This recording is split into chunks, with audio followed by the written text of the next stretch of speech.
May dagdag na ngipin na raw ang mga otoridad laban sa kalabisan sa internet. Pinirmahan na kasi ng Pangulo ang Cybercrime Prevention Act of 2012, ang Anti-Cybercrime Law. Nakatutok si Victoria Tulad. June 2011, 6 na menor de edad ng magkakapatid ang nasagip sa kalakaran ng cybersex sa Cordova, Cebu. Mismong mga magulang daw nila ang nagbugaw sa kanila sa mga kliyenteng taga-Europa at Amerika. Sumunod na buwan, nasagip ang 3 babaeng menor de edad na ginagamit din daw sa cybersex. Wala pang partikular na batas noon laban sa cybersex. Ang kasong isinampa sa mga suspect, trafficking, child pornography at child abuse.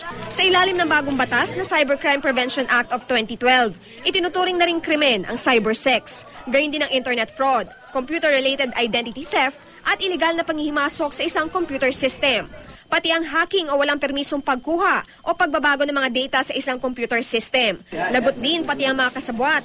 Hindi naman nakasaad ang cyberbullying sa bagong batas. Pero para sa isang IT expert, pwedeng ipasok ang cyberbullying sa libel na saklaw ng bagong batas. When you say libel, naninira ka na ng ibang tao. Sa Facebook, kung ano sinasabi mo doon, pwede lang gamitin ito as evidence sa korte. Malaki raw ang maitutulong ng naturang batas sa Pilipinas. Dalawa yung nakikita kong advantage, maproteksyonan yung mga inaapi. People who are doing business on the web are also now protected.